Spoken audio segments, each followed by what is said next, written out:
ओम नमस्ते नमस्ते। महोदय। नमस्ते महोदय। अथ मंत्रपाठः।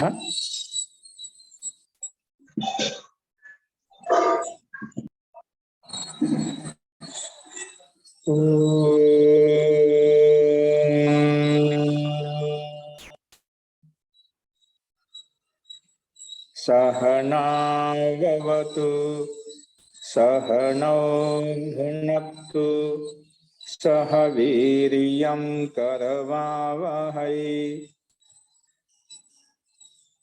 तेजस्विनावधीतमस्तु मा विद्विषावहै। ओम शांति शांति शांतिः। सर्वेभ्यो नमः। అందరికీ నమస్కారం అండి। మనము సాంఖ్య దర్శనం 6వ అధ్యాయం చెప్పుకుంటున్నాము। ఈ 6వ అధ్యాయంలో నిన్న ఆత్మ యొక్క అస్తిత్వం యొక్క స్వరూపాన్ని చూశాము। ఆత్మ అనేది దేహంలో ఉంది, శరీరంలో ఉంది అని చెప్పుకున్నాము। దీంట్లో ప్రమాణం ఏంటంటే అస్థి ఆత్మ నాస్తిత్వ సాధన అభావాత్, లేదు అంటంలో ఏది ప్రమాణం లేదు కాబట్టి ఆత్మ ఉంది, ఆత్మ యొక్క అస్తిత్వం ఉంది।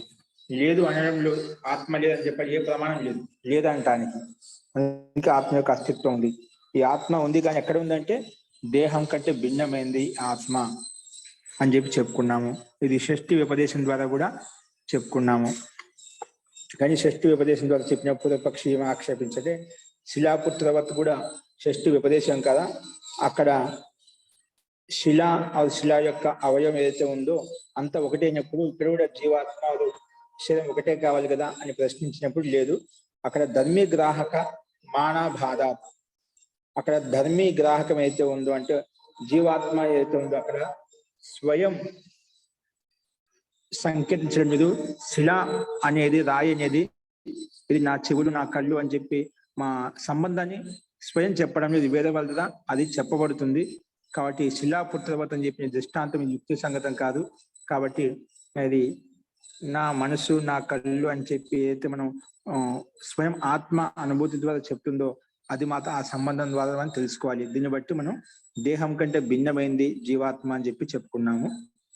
సో ఇలా చెప్పిన తర్వాత దేహాతిరిక్తమైంది చేతన జీవాత్మ అని చెప్పాం। ఆ జీవాత్మకి కృతకృత్యత ఎలా కలుగుతుంది, జన్మ సార్థకత ఎలా కలుగుతుంది అంటే దానికి సమాధానం అత్యంత దుఃఖ నివృత్తి కృతకృత్యత। జీవాత్మకు దుఃఖాల నుంచి అత్యంత నివృత్తి కలిగినప్పుడు, అత్యంతంగా పూర్తిగా తొలగిపోయినప్పుడే ఈ జీవనానికి సార్థకత అంటే కృతకృత్యత। జీవనంలో పొందాల్సిన పొందాను, పొందడానికి అంటూ ఏమీ లేదు। ప్రాప్తం ప్రాపణీయం ఇతోటి ప్రాప్తం కిమపి నాస్తి, అలాగైతే పొందాలి పొందేసాక జీవితంలో ఎటువంటి ఆశ కోరిక అంటూ ఏది లేదు। అటువంటి స్థితి, అటువంటి కృతకృత్యత అనేది ఎప్పుడు సంభవిస్తుందంటే మనలో దుఃఖాలు పూర్తిగా ఆధ్యాత్మిక దుఃఖము, ఆది దైవిక దుఃఖము, ఆది భౌతిక దుఃఖము, ఈ 3 దుఃఖాలను అత్యంతంగా నివృత్తం చేసుకున్నప్పుడు ఆ స్థితి కలుగుతుందని చెప్పి నిన్న ప్రస్తావించుకున్నాము। అస్తు నేను చెప్పిన వాటిలో ఇంకా సందేహం చెప్పండి।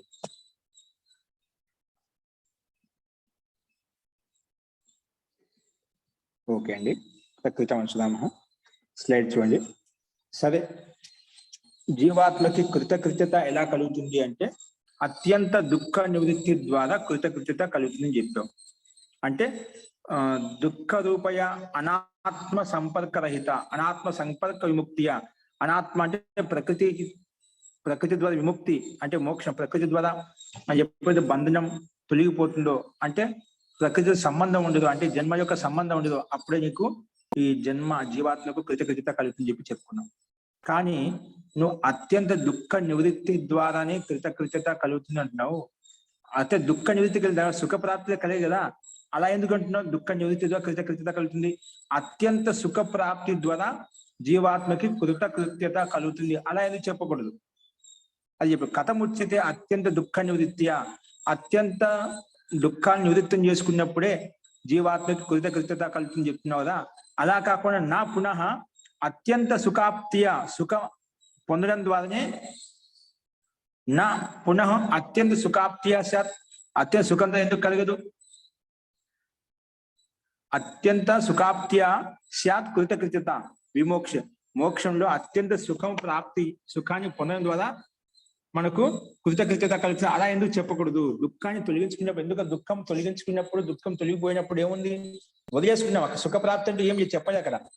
అందుకే అక్కడ ఏం మనకు వచ్చిందేం లేదు. కానీ అత్యంత సుఖ ప్రాప్తి అత్యంత సుఖాన్ని పొందినప్పుడే మనకు మోక్షంలో సుఖం ఆత్మకి కృతకృత్యత కలుగుతుంది. అలా చెప్పొచ్చు కదా, అలా ఎందుకు చెప్పడం లేదు అని పొదుపక్షి ప్రస్తావించినప్పుడు సిద్ధాంతి సమాజం చెప్తున్నా. అందుకే అత్ర చెప్తే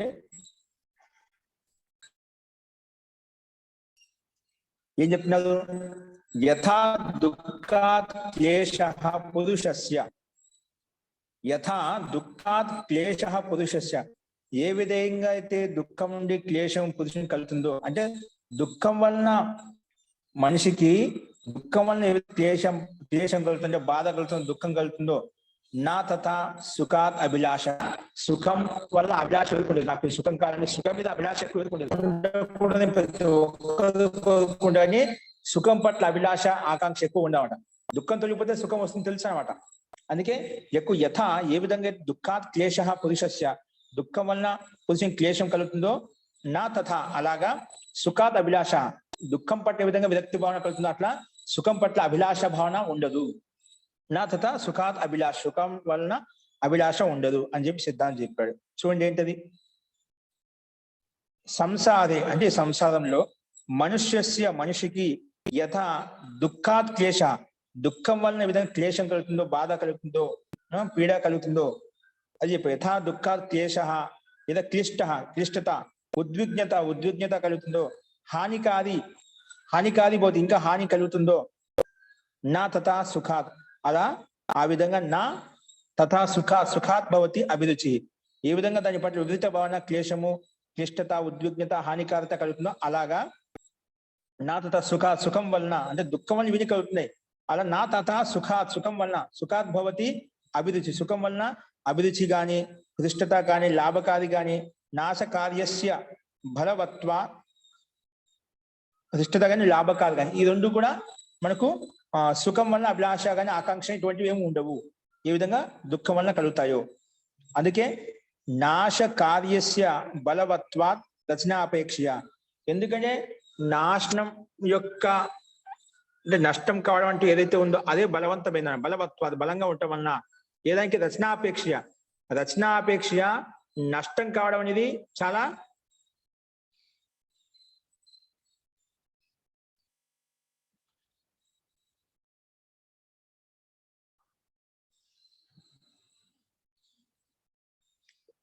నష్టం కావడం అనేది చాలా బలమైంది అనమాట. అంటే బలంగా ఉండటం వలన మనకు అలాంటి బాధ దుఃఖం కలుగుతుంది అన్నమాట. అది చెప్పే ఇక్కడ నాశకార్య నష్టమయ్యే పని ఏదైతే ఉందో బలంగా ఉండటం వలన ఏదానికి రచనాపేక్ష కన్నా నష్టం కావడం అనేది చాలా బలమైంది.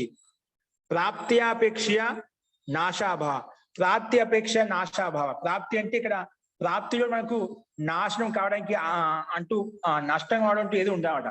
ప్రాప్తిలో నష్టం అవడం అంటూ ఏది ఉండదు. కాబట్టి అక్కడ అంతా ఇదిగా ఉంటుంది అన్నమాట.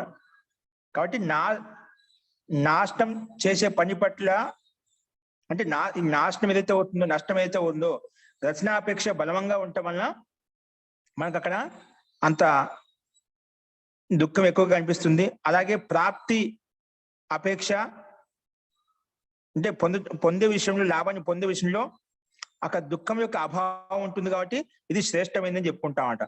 ఇది శ్రేష్టం ఏ విధంగా అంటే ఇక్కడ చూడండి ఇక్కడ దృష్టాంతం చెప్పామట. యథా ప్రాప్తి అపేక్ష నాశాభావ ప్రాప్తికి అపేక్ష నాశం యొక్క అభావం అంటే నష్టం యొక్క అభావం ఉంటుంది. కాబట్టి అక్కడ మనకు సంతోషంగా ఉంటుంది, పీడ దుఃఖంగా ఉండదు. అందుకే శ్రేయాన్ శరీరస్య పుష్టి అపేక్షయ నైరోగ్యం శ్రేయ శరీరస్య పుష్టి అపేక్ష శరీరం పుష్టంగా బలంగా ఉండాలని అపేక్ష దానికంటే కూడా నైరోగ్యం శ్రేయ నేను ఆరోగ్యంగా ఉండాలి నిరోగంగా ఉండాలనేది శ్రేష్టమైంది. ఇప్పుడు చాలా మంది ఇదే కోరుకుంటామట. ఏం కోరుకుంటే నా శరీరం హృష్టపుష్టంగా ఉండాలి, అది కాకుండా ఎక్కువగా నా శరీరం నిరోగంగా ఉండాలి, ఆరోగ్యంగా ఉండాలని చెప్పి కోరుకుంటామట. కాబట్టి ఇక్కడ కూడా దుఃఖం అనేది ప్రబలమైంది కదా, నష్టం అనేది ప్రబలమైంది కాబట్టి దానికి అపేక్ష సుఖ ప్రాప్తి అనేది అంత బాధని కలిగించదు, అంత నష్టం, ఎందుకంటే అక్కడ నాశం యొక్క అభావం ఉంది కాబట్టి అని చెప్పి సిద్ధాంతి ఇక్కడ ప్రస్తావించాడు. కాబట్టి దుఃఖం పట్ల క్లేశం ఏ విధంగా కలుగుతుందో, పీడ కలుగుతుందో, అలాగా సుఖం పట్ల అభిలాష ఉండదు. ఎందుకంటే అక్కడ నష్టం అయ్యేటటువంటి స్థితి అంటూ ఏది ఉండదు అన్నమాట. ప్రాప్తి విషయంలో నష్టం అవుతుందనే నష్టం యొక్క ప్రస్తావన ఏది ఉండదు కాబట్టి అక్కడ దాని పట్ల అంత అభిలాష, అభిరుచి, ఇష్టత అనేది ఉండదు అన్నమాట. ఈ విధంగా దుఃఖం పట్ల ఉంటుందన్నమాట. అక్కడ ఎందుకంటే నష్టం ఉంటుంది, హాని ఉంటుంది, బాధ ఉంటుంది, పీడ ఉంటుంది, వేదన ఉంటుందన్నమాట. అలాగా సుఖం పట్ల ఉండదు కాబట్టి దాని పట్ల రుచి ఉండదు. ఎక్కువగా ఉంటుంది. దుఃఖం తొలగించుకోవడమే ముఖ్య లక్ష్యంగా ఉంటుంది. దుఃఖం తొలగిపోతే సుఖం ఆటోమేటిక్ గా వస్తుంది. దుఃఖమే ఎక్కువగా మనిషిని భేదిస్తుంది, బాధిస్తుంది అన్నమాట. ఏ రకంగా అయితే వ్యక్తి శరీరం యొక్క పుష్టి కన్నా నా శరీరం ఆరోగ్యంగా నిరోగంగా ఉండాలని చెప్పి ఎక్కువ కోరుకుంటూ ఉంటాం అన్నమాట. ఆరోగ్యంగా ఉందంటే ఆటోమేటిక్ మిగతా సక్రమంగా జరిగిపోతాయి అన్నమాట. కాబట్టి ముందు నా ఆరోగ్యం హృష్టపుష్టంగా ఉండాలి, ఆరోగ్యంగా ఉండాలి, నిరోగంగా ఉండాలని చెప్పి కోరుకుంటాం. కాబట్టి ఆరోగ్య అపేక్ష కన్నా నిరోగంగా ఉండాలని చెప్పి శ్రేష్టమైంది, ముఖ్యమైనది అని చెప్పి ఇక్కడ ఈ రకంగా దాన్ని చూపిస్తూ, దుఃఖం వలన ఏ విధంగా క్లేశం కలుగుతున్న పురుషునికి అలాగే సుఖం వలన అభిలాష అనేది ఉండదు. ఎందుకంటే దుఃఖం వల్ల నష్టం అవుతుంది, దానివల్ల పీడ బాధ కలుగుతాయి. అలాగే సుఖం వలన ప్రాప్తి విషయం కాబట్టి అక్కడ నష్టం అనే స్థితి ఉండదు. కాబట్టి అక్కడ అలాంటి పీడ బాధ ఏది ఉండదు. కాబట్టి ఇక్కడ మన నాథ సుఖం పట్ల అభిలాష అనేది జీవాత్మకి ఉండదు అని చెప్పి దుఃఖ ప్రాబల్యం వల్లనే మనిషికి పీడ బాధ కలుగుతుందని చెప్పి సిద్ధాంతి ప్రస్తావించాడు. కాబట్టి కృతకృత్యత అనేది దుఃఖ నివృత్తి ఎందుకు చెప్పాడు? దుఃఖ నివృత్తి ప్రబలమైంది కాబట్టి దుఃఖాన్ని చెప్పేవాడు. దుఃఖం నివృత్తి చేస్తున్నా అంటే అటువంటి సుఖం కూడా వస్తుంది తెలుసు అనమాట. అంటే సుఖ ప్రాప్తి, అత్యంత సుఖాన్ని పొందడం వల్ల ముక్తి మోక్షంలో కృతకృత్యత కలుగుతుంది అనేది యుక్తి సంగతం కాదు. దుఃఖ ప్రాబల్యం చేత దుఃఖమే ఎక్కువగా మనిషిని వేధిస్తుంది, బాధిస్తుంది. కాబట్టి దుఃఖాన్ని తొలగించుకుంటే అటువంటి సుఖం కూడా వచ్చేస్తుంది అనే ప్రస్తావనతో సిద్ధాంతి ఇక్కడ ప్రస్తావించండి.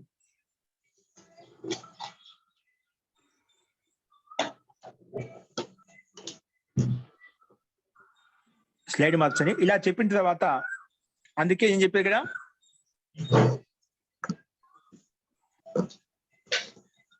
ప్రాప్తి అపేక్ష నాశ అభావ, నాశం యొక్క అభావం శ్రేయమైంది, శ్రేష్టమైంది. నాశ అభావ అంటే శ్రేయాన్ శరీరస్య పుష్టి అపేక్ష, శరీరం పుష్టి యొక్క అపేక్ష నైరోగ్యం నైరోగ్యమే శ్రేష్టమైంది, శ్రేయస్కరమైంది అని చెప్పారు. ఇక్కడ సిద్ధాంతం చెప్తున్నాను అనమాట. తథైవ అలాగే మోక్షే అత్యంత దుఃఖ నివృత్తిదేవ వాంఛనీయ. అందుకే మోక్షంలో అత్యంత దుఃఖ నివృత్తే నాకు ఉండకూడదు. సుఖప్రాప్తి ఎట్లా వస్తుందా సందేహం లేదు. దుఃఖం లేకుండా ఉంటే ఆటోమేటిక్ గా శాంతి కలుగుతున్నా, సుఖమే కలుగుతున్నాం అట. అందుకే దుఃఖ ప్రాబల్యం చేత మోక్షంలో కూడా అత్యంత దుఃఖ నివృత్తి ఏవ వాంఛనీయ, అత్యంత దుఃఖ నివృత్తే నాలో ఉండకూడదు అని చెప్పి అదే వాంఛించాలి, కోరుకోవాలి. అంతేగాని అత్యంత సుఖ ప్రాప్తి ద్వారా నాకు మోక్షం కలుగుతుందని చెప్పి అక్కడ అనుకోకూడదు. అక్కడ మోక్షంలో ఎలా నష్టం అనేది అభావం అంటూ ఏది ఉండదు కాబట్టి అక్కడ సమస్య లేదు. ఇక్కడ దుఃఖం ఎక్కడైతే ఉందో అక్కడ నష్టం ఉంటుంది, బాధ ఉంటుంది, పీడ ఉంటుంది. కాబట్టి అదే ప్రాబల్యమైంది, బలమైంది. కాబట్టి ఆ రకంగా సిద్ధాంతి ప్రస్తావించాడు. ఇలా చెప్పిన తర్వాత చూడండి, ముఖ్యమైన సూత్రము ఈ సాంఖ్య సిద్ధాంతానికి, సాంఖ్య శాస్త్రానుసారంగా పునశ్చ కుత్రాపి కోపి సుఖి నా. సో ఎంత పెద్ద విషయం చెప్పారు ఇక్కడ. కుత్రాపి ఎక్కడ కూడా, కోపి ఎవరు కూడా, సుఖి నా సుఖంగా లేదంట. సంసారంలో ఈ బ్రహ్మాండంలో ఒక్కరు చెప్పండి సుఖంగా ఉండాలని చెప్పి. మనలో అంత ఐశ్వర్యం ఉన్న వాళ్ళు కావచ్చు, విద్య ఉన్న వాళ్ళు కావచ్చు, డబ్బు ఉన్న వాళ్ళు కావచ్చు, కీర్తి ప్రతిష్టలు ఉన్న వాళ్ళు కావచ్చు, ఒక్కరు చెప్పండి నేను సుఖంగా, పూర్ణ సుఖంగా ఉన్నాను. ఎవరు చెప్పగలిగితే ఈ బ్రహ్మాండ జన్మ తీసుకున్న ప్రతి ఒక్కరు కూడా, జన్మ తీసుకున్న ప్రతి ఒక్కరు ఎవరైనా ఒక్కరు చెప్పగలుగుతుందా నేను సుఖంగా ఉన్నా, నాకు ఎటువంటి కష్టాలు, ఎటువంటి దుఃఖాలు లేవు, అన్ని బాగుందా అనుకున్నాం. బాగాలేని వాళ్ళ పరిస్థితి ఎలా, దాంట్లో సమస్య, దానికి చెప్పాల్సిన దుఃఖం ఉంటుంది. కానీ బాగున్న వాళ్ళని కూడా పోల్చుకుందాము, డబ్బు ఉన్న వాళ్ళని పోల్చుకున్నాము, విద్య ఉన్న వాళ్ళని పోల్చుకున్నాము, డబ్బు, ఐశ్వర్యం, బలము అన్ని ఉన్న వాళ్ళని కూడా తీసుకుందాము. వాళ్ళకు దుఃఖం లేదు అని ఎవరైనా చెప్పగలుగుతారా ఈ సంసారంలో? ఎందుకు ఇక్కడ మనం ఇంతమంది ఉన్నాం, మనం ఎవరు నాకు ఎటువంటి దుఃఖాలు, ఎటువంటి కోరికలు, ఎటువంటి ఆశలు లేవు అని ఎవరైనా ఉన్నారా మీలో?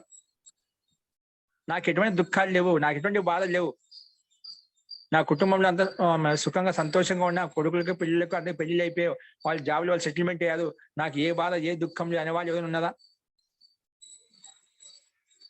అలా ఎవరు కూడా ఉండదు, సంసారంలో ఒక్కరు కూడా ఉండదు అన్నమాట. అందుకే కపిల్ మహర్షి ఒక సూత్రం రచించారు, కుత్రాపి కోపి సుఖి నా, ఎక్కడ కూడా ఎవరు కూడా సుఖంగా లేరు. ఉన్నవాళ్ళు ఏదో ఒక బాధ ఏదో ఒక ఖచ్చితంగా ఉంటుంది. మనకు దేవతలకే కష్టాలు తప్పలేదు, మనం ఎంతండి. రాముని తీసుకోండి, కృష్ణుని తీసుకోండి, ఏ దేవి దేవతలు తీసుకున్నా కూడా వాళ్ళ ఇతిహాసంలోకి వెళ్తున్నా ఎన్నో కష్టాలు అనుభవించారు, మనకన్నా ఎక్కువ కష్టాలు అనుభవించారు. వాళ్ళ కష్టాలను పోల్చుకుంటే మనది అసలు కష్టమే కాదు. వాళ్ళంతా దుఃఖాన్ని స్పేస్ చేసేదన్నమాట, దుఃఖాన్ని ఎదుర్కొనేదన్నమాట. అంత కష్టపడ్డది కాబట్టి ఈ రోజు వాళ్ళు కీర్తింపబడుతున్నమాట. ఈ రోజు వరకు కూడా వాళ్ళ జ్ఞానం ద్వారా కీర్తింపబడుతున్నారు, ప్రశంసించబడుతున్నారు. కాబట్టి జన్మ అంటేనే దుఃఖం. ఎవరికైతే జన్మ కలిగి, జన్మ దుఃఖం. ఎప్పుడైతే నువ్వు గర్భంలోకి ప్రవేశించావో అప్పుడే నీకు పీడ మొదలైంది, అప్పుడే కదలికలు మొదలయ్యాయి. నువ్వు పిండంలోకి రాగానే పిండం తిరుగుతూ ఉంటుంది, అక్కడ కదలిక స్టార్ట్ అయిపోయిందన్నమాట. ఇంకా బయటకు వచ్చేంత వరకు కూడా, వచ్చి చనిపోయేంత వరకు కూడా అదే గతివిధి నడుస్తూ ఉంటుంది. ఏదో క్రియాకలాపాలు చేస్తూ ఉంటావు, కర్మ చేస్తుంటావు. కర్మ చేసినప్పుడు ఏమవుతుంది, ఏదో కర్మాశయం ఏర్పడుతుంది. కర్మాశయం ఏర్పడిన సేపు ఏదో ఒక పీడ దుఃఖం ఖచ్చితంగా ఉంటుంది, దానికి సందేహం లేదు. కాబట్టి జన్మ యొక్క రాహిత్యం చేసుకున్నప్పుడే, జన్మని ఎప్పుడు తొలగించుకుంటామో అప్పుడే నీకు అత్యంత కృతజ్ఞత కలుగుతుంది, అత్యంత ఆనందం కలుగుతుంది. అంతవరకు ఎవరికి కూడా దేవతలైనా సరే దుఃఖాలు తప్పవు. ఇవి ప్రత్యక్షంగా కూడా మనం చూస్తున్నాం.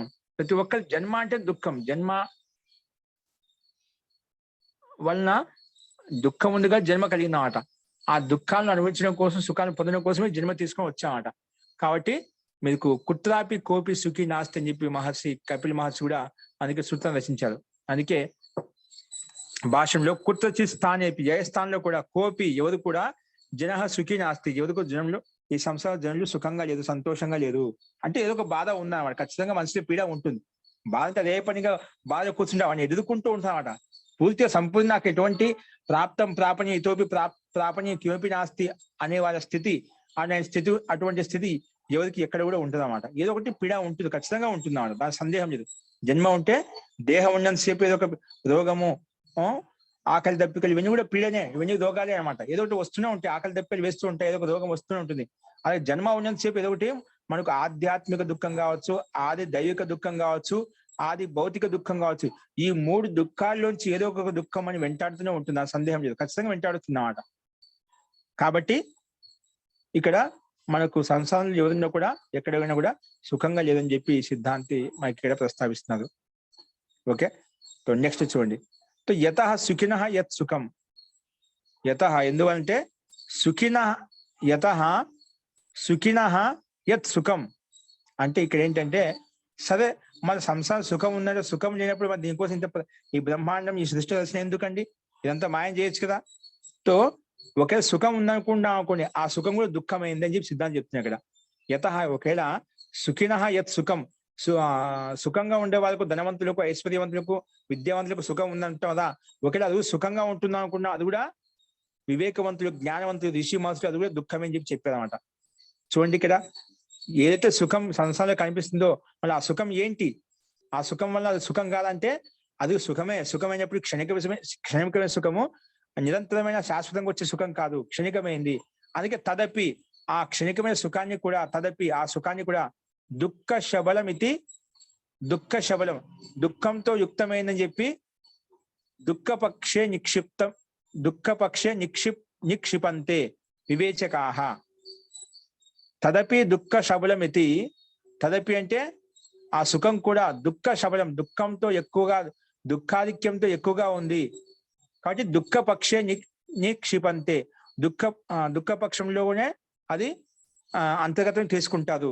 ఎవరు? వివేచకాహ, వివేకవంతులు, జ్ఞానవంతులు, బుద్ధిమంతులు ఏం చేస్తారంట, ఆ సుఖం సంసారంలో ఏదైతే కనిపిస్తుందో అది కూడా దుఃఖ ప్రాబల్యమైంది, దుఃఖ బహుళమైంది కాబట్టి అది కూడా దుఃఖంలోకే స్వీకరించబడుతుంది అని చెప్పి వివేకవంతులు, జ్ఞానవంతులు, ఋషిమతులు అలాగా వ్యాఖ్యానించారు. కాబట్టి ఎక్కడో సుఖంగా లేదు, ఎవరు సుఖంగా ఉన్నా అని చెప్పినా కూడా అక్కడ దుఃఖ ప్రాబల్యం ఎక్కువగా ఉంది, కానీ సుఖ ప్రాబల్యం అంటే ఏది లేదు. కాబట్టి అది దుఃఖం కిందే ప్రస్తావిస్తారు ఎవరు? వివేకవంతులు, జ్ఞానవంతులు అని చెప్పి సిద్ధాంతి ఇక్కడ ప్రస్తావించాలండి. చూడండి భాష్యము. తత్సుఖమపి, తత్సుఖం అంటే సంసారంలో వచ్చే సుఖాలు ఏవైతే ఉన్నాయో అది కూడా తత్సుఖమపి దుఃఖ మిశ్రితం ఇది. నువ్వు సంసారంలో ఏదో సుఖం అనుకుంటున్నావో, పంచేంద్రియాల సుఖాలు, పంచ కర్మేంద్రియాల సుఖాలు ఏవైతే ఉన్నాయో, ఏదో సుఖం అనుకుంటున్నావో అది క్షణికం కావచ్చు, ఏదైనా కావచ్చు, అది దుఃఖ మిశ్రితం, దుఃఖంతో మిశ్రితమైందంట.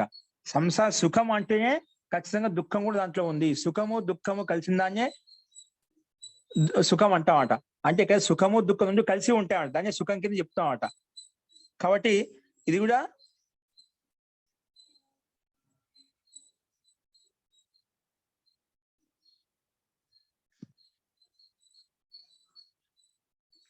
సంసారంలో ఉండేది సుఖంలో ఖచ్చితంగా దుఃఖం కూడా మిశ్రితమై ఉంది. కాబట్టి సు అంటే మంచి, ఖ అంటే దుఃఖం. ఇక్కడ అంధకారం అంటే పాపం వల్ల వచ్చేటువంటి దుఃఖాలు ఏవైతే ఉన్నాయో, కానీ సుఖము దుఃఖం కలిసిందని సుఖం అంటామట. అందుకే తద్ సుఖం అప్పి దుఃఖ మిశ్రితం ఇది మత్వ, దుఃఖంతో యుక్తమైనని చెప్పి వివేకిన వివేకవంతులు తత్ సుఖం ఆ సుఖాన్ని దుఃఖ కోటవు స్థాపయంతి, దుఃఖ కోట్లో తీసుకుంటారు, దుఃఖ కోట్లో నిరూపిస్తారు, స్థాపిస్తారు. విష మిశ్రాన్నవత్, ఏ విధంగా విషంతో సంపృక్తమైన అన్నాన్ని ఏ విధంగా పక్క పెట్టేస్తామో అలాగే దుఃఖంతో మిశ్రితమైనటువంటి సుఖాన్ని కూడా వాళ్ళు పక్కన పెట్టేస్తారు. దుఃఖంతో మిశ్రితమైనటువంటి సుఖం ఏదైతే ఉందో అది కూడా విషయానికి సమానం. విషయాన్ని ఏ విధంగా మనం పక్కన పెట్టేస్తామో అలాగే దుఃఖం మిశ్రితమైన సుఖాన్ని కూడా వాళ్ళు వివేకవంతులు జ్ఞానవంతులు పక్కన పెట్టేస్తారు. అది తొలగించేస్తాం, మాకు అవసరం లేదంటే చెప్పి దూరంగా ఉంటుంది అన్నమాట. అది ఇక్కడ చెప్పబడింది. విష మిశ్రాన్నవత్, విషంతో యుక్తమైన అన్నం ఏ విధంగా మనం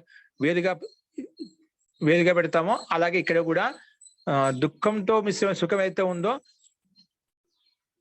అది కూడా దుఃఖమే అని చెప్పి భావించి అది విషాన్నాన్ని కొంచెం ఒక చోట కలిసిన విషయం కూడా మనం సంపూర్ణ విషయంగా భావించి మొత్తం విధంగా పరిత్యాగం చేస్తాం. ఇక్కడ కూడా అదే విధంగా పరిత్యాగం చేయాలి. విషాన్నవత్ ఇక్కడ కూడా దుఃఖ కోట్లో భావించి దాన్ని వదిలివేయాలి.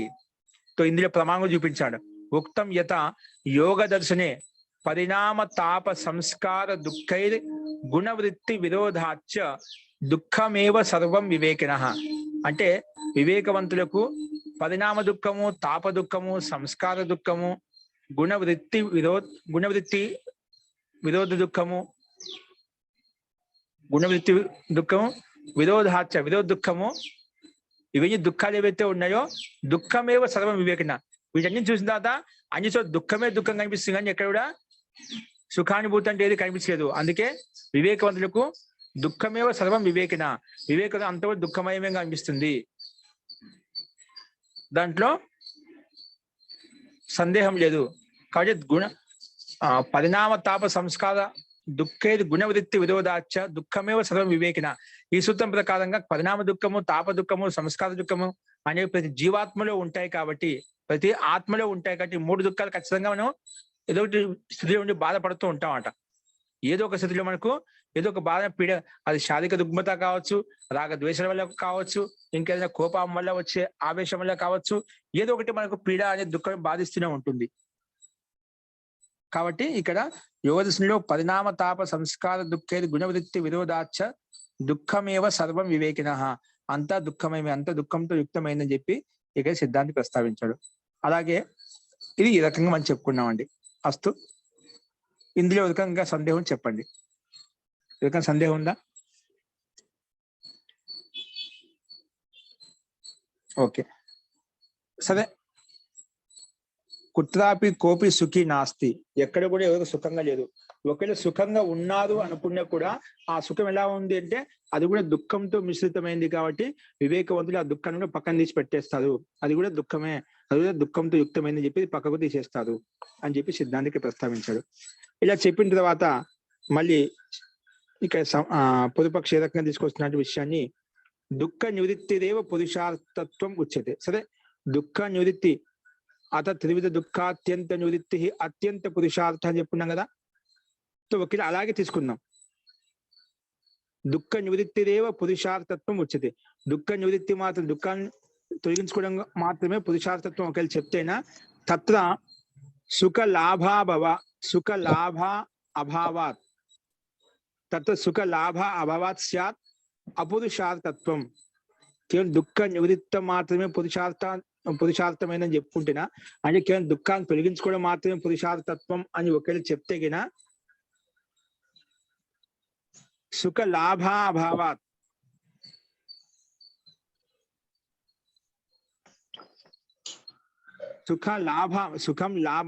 సుఖం యొక్క లాభం కలగడం లేదు, సుఖ లాభ అభావం వలన పురుషార్థత్వం పురుషార్థత్వం యతః సుఖ లాభాయ జనాః పురుషార్థం కుర్వంతి ఇత్తి అత్ర ఉచ్యంతే. కాబట్టి దుఃఖ నివృత్తి కోసం ఇప్పుడు కేవలం దుఃఖం నివృత్తి కోసం పురుషార్థం చేయదా, ఇంత పురుషార్థం చేస్తున్నాం అంటే ఏదో సుఖ విశేషం ఉంటుందన్నమాట. ఇక్కడ ఏమంటే దుఃఖ నివృత్తిదేవ పురుషార్థత్వం అని చెప్పుకున్నాం ముందు. కాబట్టి ఇక్కడ తత్వ సుఖ లాభ అభావాలు, ఎందుకంటే అక్కడ సుఖం యొక్క లాభం లేదు కాబట్టి, సుఖ లాభాభావస్య అక్కడ సుఖం లేదు కాబట్టి. కానీ పురుషార్థత్వం యతః సుఖ లాభాయ జనాః పురుషార్థత్వం అనేది పరిశ్రమ అనేది సుఖ లాభాయ జనాః సుఖ లాభం కోసం జనులు ప్రయత్నం చేస్తూ ఉంటుంది అన్నమాట. కాబట్టి సుఖ లాభాయ జనాః పురుషార్థత్వం పురుషార్థం చేస్తారు ఇత్యత్ర ఉచ్యతే. ఈ విషయం చెప్తున్నాడు. అంటే దుఃఖ నివృత్తి మాత్రమే పురుషార్థత్వం అంటున్నావు కదా, కానీ దుఃఖ నివృత్తి పురుషార్థం అంటున్నావు, అక్కడ సుఖ లాభం అనేది లేదు, సుఖ లాభాభావాత్. కాబట్టి పురుషార్థత్వం ఏంటంటే సుఖ లాభాయ జనాః పురుషార్థత్వం కుర్వంతి. పురుషార్థత్వం అనేది పరిశ్రమ అనేది సుఖ లాభం కోసం, ఏ పరిశ్రమ చేసినా ఏ కర్మ చేసినా ఏదో ఒక సుఖం కోసం ఏదో ఒక లాభం కోసం చేస్తామట. అందుకే పురుషార్థత్వం యతః సుఖ లాభం కోసం జనులు పురుషార్థత్వం కుర్వంతి పురుషార్థత్వాన్ని చేస్తున్నారు అని చెప్పి ఇక్కడ పూర్వపక్షి ప్రస్తావించారన్నమాట. పురుషార్థత్వం కుర్వంతి ఇత్యత్ర ఉచ్యతే. ఈ విషయాన్ని అధికరించి ఇక్కడ ప్రస్తావన చేయబోతున్నారు, అదేంటో చూద్దాం. అస్తు చూడండి. సుఖ లాభ అభావాత్ అపురుషార్థత్వం ఇది చేత్ నైవం నా ఏవం. ఎందుకు ద్వైవిధ్యాత్. పూర్వపక్షి ఏమన్నా అంటే సుఖ లాభాభావాత్. ఇప్పుడు దుఃఖ నివృత్తమే పురుషార్థత్వం ఉంటుంది. అక్కడ దుఃఖ నివృత్తమే అంటున్నాం కానీ అక్కడ సుఖ ప్రాప్తి అని చెప్పలే కదా. కాబట్టి కేవలం దుఃఖ నివృత్తవు, కేవలం దుఃఖ నివృత్తి తీసుకుని సుఖ లాభాభావ, సుఖం యొక్క లాభం లేదు కాబట్టి, సుఖ లాభం యొక్క అభావం ఉంది కాబట్టి సుఖ లాభ అభావాత్ నా పురుషార్థత్వం. సుఖమే లేనప్పుడు దానికోసం పురుషార్థం చేయడం ఎందుకు? ఏదైనా పురుషార్థం చేస్తున్నాం, ప్రయత్నం చేస్తున్నాం అంటే ఏదో ఒక లాభం ఉంటే ప్రయత్నం చేస్తామట. అది ఇక్కడ పురుషార్థ అభావాత్ సుఖ లాభాభావం చెప్పారు ఇక్కడ. కానీ దుఃఖ నివృత్తి, దుఃఖాన్ని తొలగించుకోవడంలో సుఖ లాభ అభావ, సుఖం యొక్క లాభం లేకపోవడం వలన అపురుషార్థత్వం ఇది చేత్. అందుకే పురుషార్థత్వం లేదు. అపురుషార్థత్వం ఇది చేత్ కల్పితే, ఈ రకంగా కల్పిస్తే అయినా అప్పుడు దానికి సమాజం నా ఏవం ద్వైవిద్య, నా ఏవం అలా కాదు. ఎందుకు ద్వైవిద్య రెండు రకాలుగా కనిపిస్తుందన్నమాట. దుఃఖ నివృత్తం వల్లనే సుఖ ప్రాప్తి కూడా కలుగుతుంది. దుఃఖ నివృత్తం అంటే కేవలం దుఃఖ నివృత్తమే కాదు, వాటితో పాటు దుఃఖ నివృత్తి ఎప్పుడవుతుందో దాని సుఖ ప్రాప్తి కూడా ఆటోమేటిక్ కలుగుతుంది. కాబట్టి ఇక్కడ నా ఏవం ద్వైవిద్య రెండింటి వలన సుఖ ప్రాప్తి వలన దుఃఖ నివృత్తి వలన కూడా మనకు మోక్షం కలుగుతుంది, దుఃఖ నివృత్తి కలుగుతుంది, అంటే సుఖ ప్రాప్తి కలుగుతుంది. కాబట్టి నా హి ఏవం కల్పనీయం, ఈ రకంగా కల్పన చేయకూడదు. యతః ఎందుకంటే యతోహి అత్ర సాంసారిక దుఃఖ నివృత్తివత్, సాంసారికంలో ఉండే విషయాలు దుఃఖాన్ని విధంగా తొలగించుకుంటున్నామో, సాంసారిక దుఃఖ నివృత్తివత్, సాంసారిక దుఃఖాన్ని విధంగా నివృత్తం చేస్తున్నాము. కేవలం దుఃఖ నివృత్తిరేవ నాస్తి కింటు అత్ర పురుషార్థ ద్వైవిధ్యం అస్తి. ఇక్కడ యతోహి అత్ర సాంసారిక దుఃఖ నివృత్తివత్, సాంసారిక దుఃఖ నివృత్తికి సమానంగా కేవలం దుఃఖ నివృత్తిరేవ నాస్తి, కేవలం దుఃఖాన్ని తొలగించుకోవడం మాత్రమే కాదు, కింటు అత్ర పురుషార్థత్వ ద్వైవిధ్యం, అత్ర పురుషార్థత్వ ద్వైవిధ్యం అస్తి, రెండు రకాల ద్వైవిధ్యం ఉందన్నమాట. కాబట్టి దుఃఖ నివృత్తే కాదు, కింటు పురుషార్థ ద్వైవిధ్యం ఉందంటే పురుషార్థం కూడా, పురుష ప్రయోజనం కూడా అక్కడ ఉంటుంది అని చెప్పి సిద్ధాంతి ప్రస్తావించాడు. పురుషార్థ ద్వైవిధ్యం అస్తి అత్రత్యాం దుఃఖ నివృత్తో పురుషార్థస్య ద్వైవిధ్యం అస్తి. కానీ ఇక్కడ దుఃఖ నివృత్తి విషయంలో కూడా పురుషార్థం ఏం చేశామో పురుషార్థస్య ద్వైవిధ్యం అస్తి, రెండు రకాలుగా ఉంది. ఏంటది? ఎత్ర యో అత్ర దుఃఖ నివృత్తి తస్యామేవ పురుషార్థ భూతాయాం ఆ సాంసారిక సుఖ నిష్పత్తి ఆధ్యాత్మ సుఖ సంపత్తిశ్చ అవినాభావేన సాంఖ్య సిద్ధాంతే భవతి ఇది హేతోః పురుషార్థ ద్వైవిధ్యం ఇది. పురుషార్థ ద్వైవిధ్యం అనేది మనకు కనిపిస్తుంది. అంటే ఇక్కడ ఏం లేదు, సాంఖ్య సిద్ధాంతం ప్రకారంగా భవతీతి హేతో పురుషార్థ ద్వైవిధ్యం అస్తి. పురుషార్థ ద్వైవిధ్యం అంటే మన పురుష ప్రయత్నంలో రెండు ప్రయోజనాలు ఉంటాయన్నమాట. పురుషార్థ ద్వైవిధ్యం అస్తి ఏంటంటే ఉక్తం హి సమాధి సుషుప్తి మోక్షేషు బ్రహ్మరూపత అని చెప్పి సమాధి అవస్థలో, ధ్యాన అవస్థలో, సుషుప్తి గాఢ నిద్రావస్థలో, ఇంకా మోక్షంలో బ్రహ్మరూపంగా ఉంటుంది జీవాత్మ. బ్రహ్మరూపత అనేది కలిగి ఉంటుంది జీవాత్మ. తస్మాత్ సుఖ లాభ అభావాత్ అదోషో నాస్తి. సుఖ లాభాభావాత్ అదోషో నాస్తి, దోషయుక్తం కాదు. అంటే సుఖలాభం అభావం కలగడం వల్ల ఇది దోషయుక్తమైన అంటున్నామో అది దోషయుక్తం కాదు. రెండు ద్వైవిద్య, రెండు కూడా కనిపిస్తాయి అని చెప్పి సిద్ధాంతికి ప్రస్తావిస్తున్నాడు. సుఖ లాభాభావ దోషో నాస్తి. ఎందుకు? ఆధ్యాత్మ సుఖలాభో బ్రహ్మానంద లాభస్తు తద అంతర్గత ఏవ. అందుకే సుఖలాభం స్థూలంగా కనిపించకపోయినప్పటికీ కూడా ఆధ్యాత్మ సుఖలాభ, నువ్వు ధ్యానం మెడిటేషన్ చేసుకుంటూ పోతే ఆంతరికమైన సుఖలాభం కలుగుతుంది. బ్రహ్మానంద లాభస్తు తద అంతర్గత ఏవ. కానీ బ్రహ్మానంద యొక్క ఆనందం అయితే ఉందో, పరమాత్మ యొక్క ఆనందం అయితే ఉందో అది దాని అంతర్గతంలో ఉంటుంది. తది అంతర్గత ఏవ, దాని అంతర్గతంలో ఉంటుంది. ఏంటి ఇక్కడ ప్రమాణం చూపించారు. సో అశ్నుతే సర్వాన్ కామాన్ సహ బ్రహ్మణ విపశ్చితా. అంటే అన్ని పనులు, అన్ని కోరికలను, అన్ని కామనలు ఏవైతే ఉన్నాయో అవన్నీ కూడా సో అశ్నుతే సర్వాన్ కామన్, అన్ని కామనలను సహ బ్రహ్మణ విపశ్చిత, విపశ్చితతో యుక్తమైన బ్రహ్మంతో సర్వాన్ కామాన్ అశ్నుతే, అన్ని రకాల కామనలను పొందుతున్నాడు అశ్నుతే అని చెప్పి సిద్ధాంతికి ప్రస్తావించాడనమాట. అదేవిధంగా ఆనందం బ్రహ్మణో విద్వాన్ నా బిభేతి కుతశ్చినః. ఆనందం బ్రహ్మణ అంటే పరంపిత పరమాత్మ యొక్క ఆనందాన్ని, బ్రహ్మానందాన్ని పొందగలుగుతారు ఎవరైతే విద్వాన్లు. నా బిభేతి కుతశ్చన, అటువంటి వ్యక్తికి ఎటువంటి లేశ మాత్రం కూడా భయం ఉండదు. నిజంగా పరమాత్మను ఎవరైతే అంటిపెట్టుకుంటారో, పరమాత్మకు ఎవరైతే సమర్పితం అవుతుందో వారికి లేశ మాత్రం భయం ఉండదండి. చాలా మంది పగులంతా బాగా ఉంటుంది, రాత్రికి వచ్చేసరికి తెలియకుండా ఒంటరిగా ఉండేవాళ్ళు, ఏకాంతంగా ఉండేవాళ్ళు, వీళ్ళందరికీ చాలా భయం వేస్తుంది. అనుకోకుండా భయం వేస్తుంది. మా జీవితం ఏంటి, భవిష్యత్తు ఎలా ఉంటుంది, ఏ విధంగా ఉంటుంది, రోగం వచ్చినా, రుగ్నత వచ్చినా నా పరిస్థితి ఎలా ఉంటుంది, ఏ విధంగా ఉంటుంది చూసేవాళ్ళు ఎవరు, తెలియకుండా భయం వస్తుంది. ఎప్పుడైతే పరమాత్మ పట్ల ప్రీతి, ఆకాంక్ష, కోరిక ఉందో ఇటువంటి భయం అనేది లేశ మాత్రం కూడా ఉండదు. అందుకే ఆనందం బ్రహ్మణ విద్వాన్ అంటే విద్వాన్ బ్రాహ్మణుడికి ఆనందంతో యుక్తం ఎప్పుడవుతాడు, ఆ పరమానందం యొక్క యుక్తమైనప్పుడు నా బిభేతి కుతశ్చన, ఎక్కడి నుంచి కూడా కానీ ఎప్పుడు కూడా అని ఏమి భయపడడు. కానీ ఎవరైతే పరమాత్మను దర్శిస్తుంటారో, పరమాత్మ యొక్క ఆరాధన, ప్రార్థన, స్థుతి చేస్తుంటారో వారికి ఎటువంటి దుఃఖాలు ఉండవు. ఇంకా దుఃఖాలను ఎదుర్కొనే శక్తి సామర్థ్యం పరమాత్మ కలిగిస్తాడు. వాటిని ఎదుర్కోవడానికి శక్తి సామర్థ్యం పరమాత్మ అందిస్తాడు. కాబట్టి విద్వాన్ నా విభేతి కుతశ్చన అని తైత్తిరీయోపనిషత్తులు చెప్పుకున్నాం. విజ్ఞాన భిక్షు భాషను కూడా ఏం చెప్పబడిందంటే విజ్ఞాన భిక్షు భాష్యే పురుషార్థ ద్వైవిద్యాత్. ఇక్కడ పురుషార్థ ద్వైవిద్యాత్ ఉంది కదా, ఇక్కడ మనం పురుషార్థ ద్వైవిద్యాత్ అంటే ఏమిటి చెప్పుకున్నాము. దుఃఖ నివృత్తితో పాటు సుఖ ప్రాప్తి కూడా కలుగుతుంది. అత్యంత దుఃఖ నివృత్తి కలిగినప్పుడే అత్యంత సుఖ ప్రాప్తి కలుగుతుంది. అలాగే రెండు రకాలుగా చూడాలి, రెండు రకాలుగా దృష్టికోణం చూడాలి అని చెప్పి సిద్ధాంతి ఇక్కడ ప్రస్తావించారు. అలా చెప్పిన తర్వాత విజ్ఞాన భిక్షు భాష్యే పురుషార్థ ద్వైవిద్య, పురుషార్థం రెండు రకాలుగా ఉంటుంది.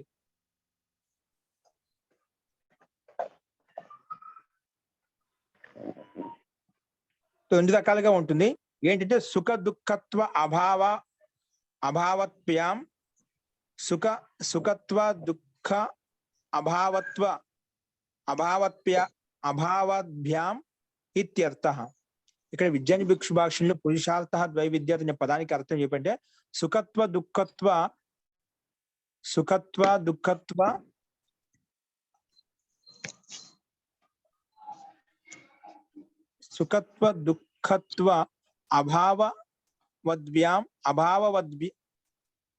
అభావవద్భ్యం ఇత్యర్థః.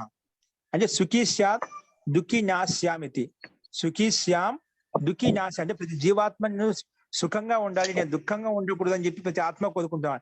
నేను సుఖంగా ఉండాలి, సుఖీ శ్యాం సుఖంగా ఉండును గాక, దుఃఖీ నాశ్యామ దుఃఖంగా ఉండను అని చెప్పి ఇక్కడ సిద్ధాన్ని ప్రస్తావించాడు. అలాగే పృథగేవ లోకానం ప్రార్థన దృశ్యతే. పృథగేవ లోకానం ప్రార్థన దృశ్యతే. లోకం కూడా ప్రార్థన అనేది భిన్న భిన్నంగా దృశ్యంగా కనిపిస్తున్నమాట. కాబట్టి విజ్ఞాన విక్షు భాషంలో ఇత్తం సుఖం ప్రాప్తిరపి పురుషార్థ. ఇటువంటి సుఖం పొందిన కూడా ప్రాప్తి కూడా ఏదైతే ఉందో అది పురుషార్థంగా తీసుకోవచ్చు. దుఃఖ నివృత్తిరపి పురుషార్థ. కానీ సుఖ ప్రాప్తి పురుషార్థ. సుఖాన్ని పొందడం కూడా పురుషార్థమే. దుఃఖ నివృత్తి దుఃఖం తొలగించుకోవడం కూడా పురుషార్థమే. అందుకే దుఃఖ నివృత్తిరపి పురుషార్థ. కానీ తదా కేవలానాం దుఃఖ నివృత్తౌ పురుషార్థతాయాం. కేవలం దుఃఖ నివృత్తిలో కేవలానాం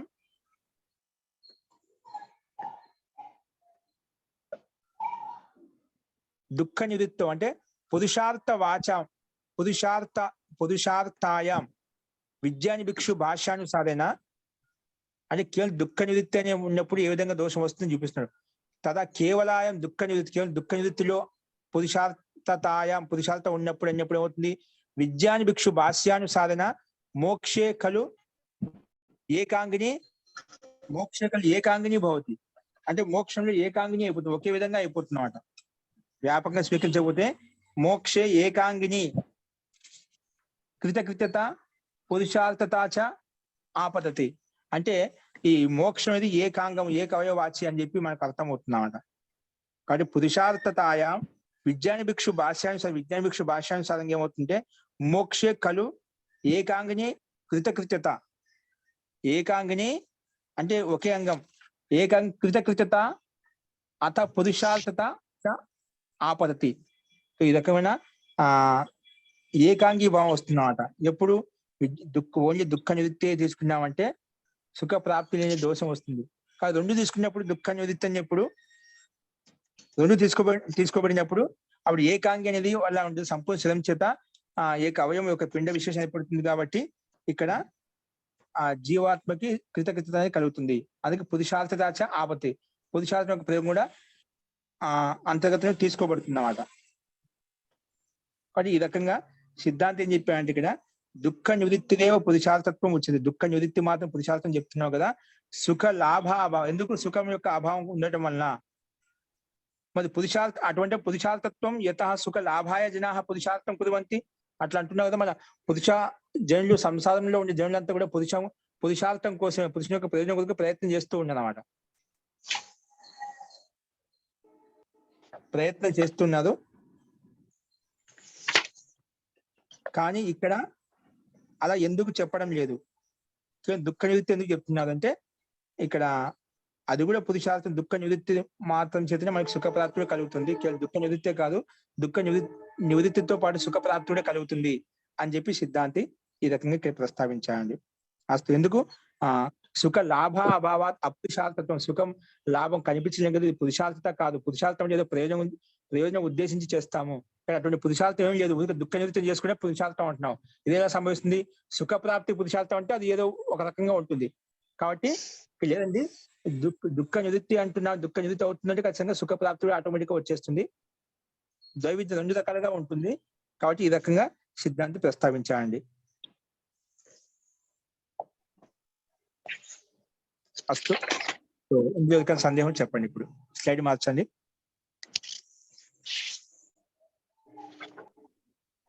మహోదయ, బ్రహ్మణ విపశ్చిత అంటే ఏంటి కదా?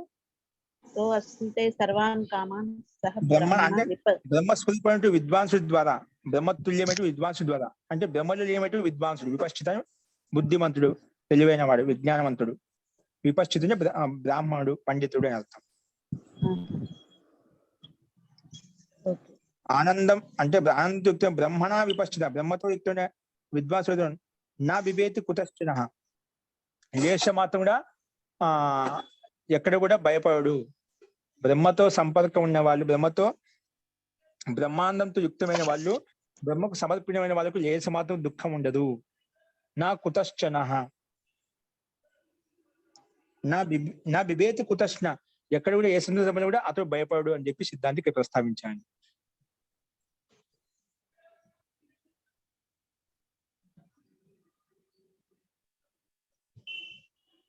అస్తు.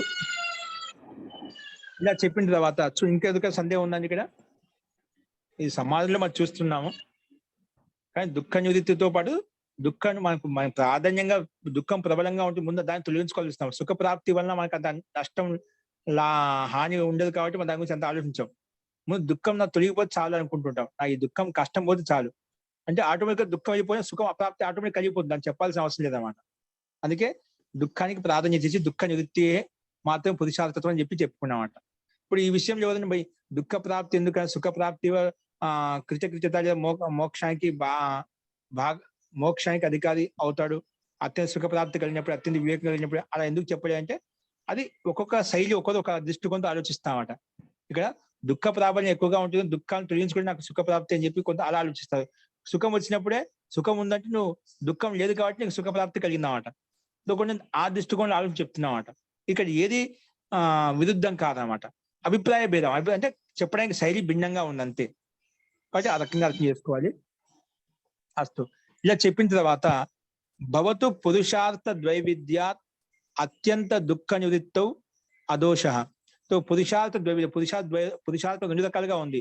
అంటే అత్యంత దుఃఖ నివృత్తి కోసం కూడా పురుషార్థం చేస్తున్నాం, అత్యంత సుఖ ప్రాప్తి కోసం కూడా, ఐశ్వర్యం కోసం కూడా, మనం ముక్తి కోసం కూడా ప్రయత్నం చేస్తున్నాం. అందుకే పురుషార్థ ద్వైవిధ్యాత్ అత్యంత దుఃఖ నివృత్తౌ అదోష. అత్యంత దుఃఖ నివృత్తి కన్నా దోషం అంటూ ఏది లేదు, అదోష. తథా కృతకృత్యత పురుషస్య, అప్పుడే కృతకృత్యత అనేది పురుషునికి కలుగుతుంది. పరంతు దుఃఖ సంపర్క ఏవ పురుషే నోపదితే, కానీ దుఃఖ సంపర్క పురుషుని అసలు ఉండదు కదా. అంటే పూర్వపక్షి మనసులో ఏం పెట్టుకుని ఆడుతున్నా అంటే పురుషార్థ ద్వైవిధ్యం చేసి దుఃఖ నివృత్తి ద్వయ సుఖ ప్రాప్తి కూడా కలుగుతుంది, కృతకృత్యత కలుగుతుంది జీవాత్మక అని చెప్పుకున్నావు కదా. కానీ జీవాత్మలో దుఃఖ నివృత్తి దుఃఖం అనేది లేదు కదా. జీవాత్మ అనేది దుఃఖాలతో దృఢంగా ఉంటున్నమాట, దుఃఖం అనేది అంటి పెట్టుకోదు కదా. దుఃఖ సంపర్క ఏవ పురుషే నోపదితే, దుఃఖ సంపర్క పురుషుని అసలు ఉత్పన్నమే కాదు. ఎందుకంటే దానికి సిద్ధాంతి ప్రస్తావించిన 10వ సూత్రంలో నిర్గుణత్వాద్ ఆత్మనో అసంగత్వాది శృతే. ముఖ్యంగా ఒక హేతు ఏమి ఇచ్చాడు, నిర్గుణత్వం. ఆత్మ అనేది నిర్గుణమైంది అంటే ఎటువంటి దోషగుణంతో యుక్తం కాలేదు అన్నమాట, దుఃఖాది గుణాలతో యుక్తం కాలేదు. నిర్గుణత్వం ఆత్మన, ఆత్మ అనేది నిర్గుణత్వమేది, నిర్గుణత్వం ఆత్మన అసంగత్వాది శృతే. ఇది ఎందుకంటే సాంగత్యంలో జీవాత్మ అనేది దుఃఖాలతో అంటిపెట్టుకున్నది, ఆ దుఃఖాలను తో యుక్తమై ఉంటుంది చెప్పి ఎక్కడ కూడా మనకు శాస్త్రంలో చెప్పబడలేదు.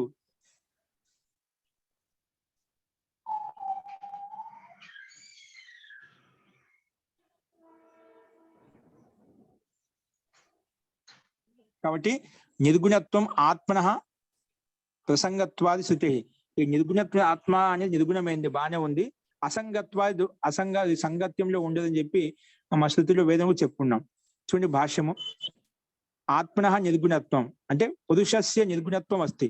పురుషు జీవాత్మ ఏదైతే ఉన్నదో నిర్గుణత్వంలో ఎటువంటి దోషగుణాలు లేవు అంట, ఎటువంటి దోషగుణాలు లేవు. నిర్గుణత్వం నిర్గుణ సా పురుష, ఆ నిర్గుణ ఆత్మనే పురుషము, అదే జీవాత్మ. ఆ నిర్గుణ సహయవ పురుష, ఆ నిర్గుణంలో కనిపించేది ఏదైతే ఉందో గుణరహితమైన స్థితి ఏదైతే ఉందో దాన్ని పురుష అంటాం. స పురుష. ఎందుకు ఎందుకు ఎందుకు తస్య అసంగత్వాది శ్రవణాత్. అసంగత్వ శ్రవణ అనేది మనకు సాంగత్య రహితమైన శ్రవణం మనకు కనిపిస్తుంది అన్నమాట. కాబట్టి అసంగోహి అయం పురుష అని చెప్పి చెప్పుకున్నాం బృహదారణ్యక ఉపనిషత్తులో. ఎందుకంటే ముందు కూడా అసంగోహి అయం పురుష. అసంగ అంటే ఈ జీవాత్మ సుఖ దుఃఖాలతో అంటి పెట్టుకుని ఉన్నాడు, అసంగంగా ఉంటుంది, సాంగత్య రాహిత్యంగా ఉంటుంది, సాంగత్య రాహితంగా ఉంటుంది అని చెప్పి సిద్ధాంతికి ప్రస్తావించాడు. అంటే పూర్వపక్షి యొక్క అభిప్రాయం ఏంటంటే పురుషార్థ ద్వైవిధ్యం వల్ల నీకు దుఃఖ నివృత్తి చేసుకునే దోషం అంటే ఏం లేదని చెప్పావు, అదే జీవాత్మ కృతకృత్యత అంటున్నావు. కానీ పురుషునికి దుఃఖ సంపర్కయే పురుషునికి జీవాత్మకి దుఃఖ సంపర్కం సంభవించదు, ఉత్పన్నం కాదు అని చెప్పి పూర్వపక్షికి అడిగామట. జీవాత్మకి పురుషుడికి దుఃఖ యొక్క సంపర్కమే ఉండదు కదా, నువ్వు ఇలా ఎందుకు అంటున్నావు? దుఃఖ నివృత్తి వల్ల కృతకృత్యత కలుగుతుందని చెప్పి దానికి సిద్ధాంతి ఇక్కడ ప్రస్తావించాడు. నిర్గుణత్వం ఆత్మన నిర్గుణంతో యుక్తమైంది కాబట్టి అసంగత్వాది శృతే, సంగతి రహితంగా ఉంటుంది శృతిలో వేదం చెప్పబడింది. అదేవిధంగా ఇక్కడ ఇచ్చామట, పురుషస్య నిర్గుణత్వం అస్తి. ఎందుకు? నిర్గుణ స పురుష, నిర్గుణమే పురుషము అంటే జీవాత్మ. తస్య అసంగత్వాది శ్రవణాది, ఎందుకంటే అసంగత్వాది శ్రవణ అనేది మనకు కనిపిస్తుంది చూసాం కాబట్టి. అందుకే అసంగోహి అయం పురుష, అందుకే జీవాత్మ అసంగత్యంగా ఉంటుంది. మరి ఈ సుఖ దుఃఖాలు ఎక్కడ ఉంటాయి? సుఖ దుఃఖాల యొక్క గుణాలు ఎక్కడ ఉంటాయంటే అవి అంతఃకరణంలో ఉంటాయి. ఎక్కడ ఉంటాయి? అంతఃకరణం యొక్క ధర్మాలు. ఈ సుఖానుభూతి దుఃఖానుభూతి అనేది ఇవి అంతఃకరణం యొక్క ధర్మాలు కాబట్టి అంతఃకరణంలో ఉంటాయి. ఈ కాకపోతే అవివేకం చేత అజ్ఞానం చేత ఆత్మ కూడా దానికి ఆ దుఃఖాన్ని అనుభవిస్తూ ఉంటుంది, దుఃఖానుభూతి పొందుతూ ఉంటుంది. కాబట్టి తస్య అసంగత్వ శ్రవణది మనకు వేదంలో చెప్పబడింది. ఇలా అంటే ప్రశ్న వేసిన తర్వాత ఇక పురుషుని యొక్క సంపర్కం అనేది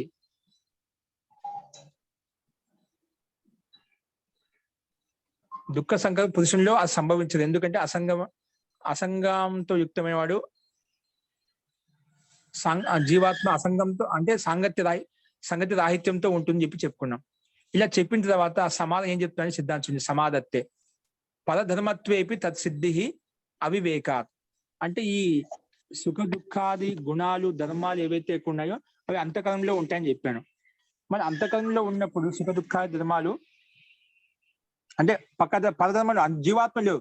జీవాత్మ గుణంగా దుఃఖం అనేది, జీవాత్మ గుణం కూడా సుఖం అనేది, సుఖ దుఃఖాలు నిరంతరంగా నైమిత్తికంగా వస్తూ ఉంటాయి, పరధర్మంలో ఉంటాయి అన్నమాట.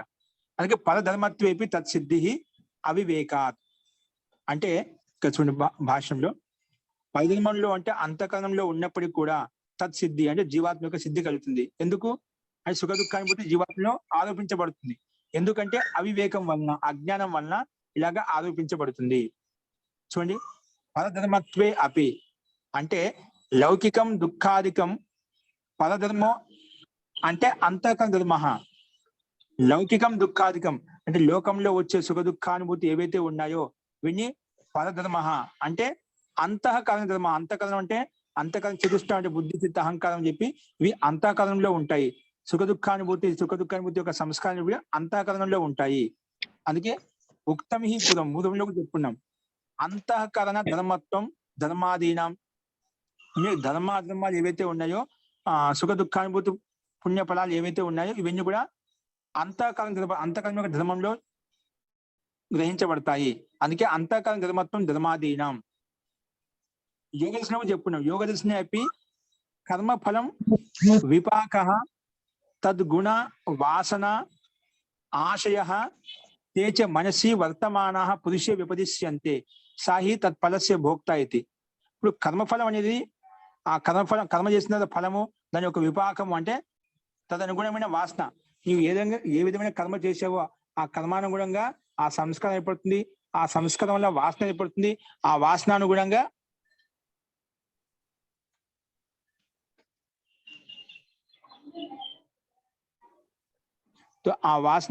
ఏమవుతుంది, అదే విధమైనటువంటి ధర్మం అతనిలో సంస్కారం ఏర్పడుతుంది, అవిద్య సంస్కారం ఏర్పడుతుంది అన్నమాట. ఇక చూడండి భాషను చూడండి, పరధర్మత్వేపి తత్ సిద్ధి అవివేకాత్ అని చెప్పాం కదా. ఇక్కడ మనకు యోగదర్శనం యొక్క సూత్రం ఏం చెప్పారంటే ఇక్కడ కర్మఫలం విపాక తద అనుగుణ వాసన, ఆ కర్మానుసారంగానే ఆ వాసన ఆ సంస్కారం ఏర్పడుతుంది.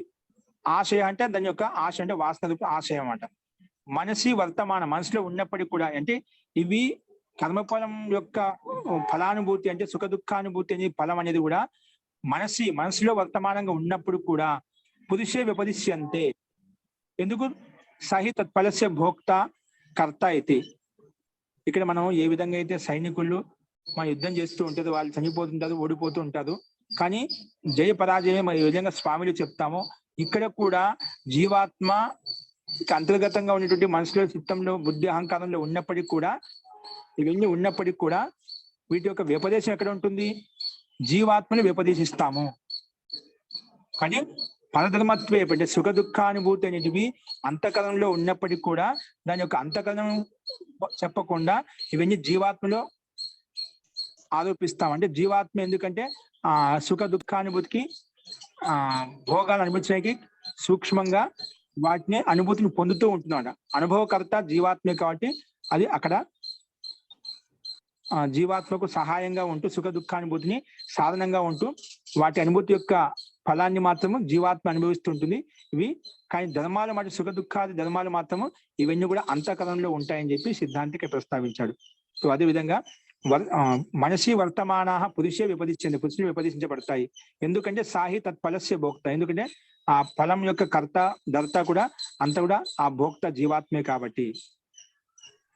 పరంతు అంతఃకరణ ధర్మత్వేపి, అంతఃకరణలో ఉన్నప్పటికీ కూడా మరి ఎందుకు అలా విభజించబడతాయంటే అంతఃకరణ సంసర్గాత్, అంతఃకరణలో అంటే మన బుద్ధి చిత్త అహంకారంలో సంసర్గంతో యుక్తమై ఉండటం వలన తస్య స్వామి భావాత్, దాని స్వామిత్వం అనేది ఏర్పడుతున్నమాట. ఎందుకంటే అంతఃకరణలో ఉన్నావు కాబట్టి అలాగా అవివేకం చేత అలాగా ఆరోపించబడతాయి. ఇవన్నీ సుఖ దుఃఖానుభూతి పొందుతుంది కాబట్టి అవివేకం చేత, అంటే నిత్య శుద్ధ బుద్ధమైనది కదా జీవాత్మ, మరి సుఖ దుఃఖానుభూతి ఎందుకు పొందుతుందంటే అవివేకం చేత, అజ్ఞానం చేత, ప్రకృతి యొక్క సంసర్గం చేత ఆ స్వామిత్వ భావాన్ని పొంది ఉంది కాబట్టి అలాంటి అనుభూతి జీవాత్మ కలుగుతుంది. అందుకే సుఖ దుఃఖానుభూతి ధర్మాలు పరధర్మంలో అంతఃకరణలో ఉన్నప్పటికీ కూడా ఆ సిద్ధి అనేది అవివేకం వలన జీవాత్మలో ఆరోపించబడుతుంది. అందుకే తత్సిద్ధి పురుషే దుఃఖత్వా సిద్ధి భవతి, దుఃఖం పురుషుల్లో దుఃఖ ప్రాబల్యం వల్ల దుఃఖానుభూతి అనేది ఆ సిద్ధి జీవాత్మలో ఆరోపించబడుతుంది, జీవాత్మ చెప్పబడుతుంది అని చెప్పి సిద్ధాంతి ఇక్కడ ప్రస్తావించండి. అందుకే పురుషే దుఃఖత్వాది సిద్ధి భవతి, సుఖ దుఃఖానుభూతి సిద్ధి అనేది ఆ జీవాత్మలో విభజించబడుతుంది అని సిద్ధాంతి ఇక్కడ ప్రస్తావించండి. అస్తు. సో ముఖ్యంగా పరధర్మత్వేపి తత్ సిద్ధి అంటే ఏమిటంటే సుఖ దుఃఖానుభూతి, సుఖాలు దుఃఖాలు ఎక్కడ ఉంటాయి? అంతఃకరణంలో ఉంటాయి. మన బుద్ధి చిత్త అహంకారంలో ఉంటాయి. సో మన బుద్ధి చిత్త అహంకార ధర్మాలు కావాలా? మన జీవాత్మ ఎందుకు సుఖ దుఃఖానుభూతి పొందుతుంది? ఇవన్నీ ధర్మాలు అంతఃకరణంలో ఉన్నాయి కదా అంటే అవివేకం చేత. ఎందుకంటే ఇవన్నీ జడ వస్తువుతో జడ పదార్థాలు ఉత్పన్నమయ్యాయి కాబట్టి ఈ సుఖ దుఃఖానుభూతిని పొందవు. సాధనంగా ఉండి ఇవన్నీ ప్రేరేపిస్తుంటే జీవాత్మను, అంటే దాని యొక్క ఫల తత్ఫలస్య భోక్త జీవాత్మ అన్నమాట. ఆ పురుష జీవాత్మే ఆ సుఖ దుఃఖాన్ని ఫలాన్ని పొందుతూ ఉంటుంది అని చెప్పి, అందుకే వాటి యొక్క తత్సిద్ధి అవివేకం వల్ల సుఖ దుఃఖానుభూతి సిద్ధి అనేది జీవాత్మలో కలుగుతుంది అని చెప్పి సిద్ధాంతి ఇక్కడ ప్రస్తావించండి. ఇప్పుడు ఇంకెవరికైనా సందేహం చెప్పండి.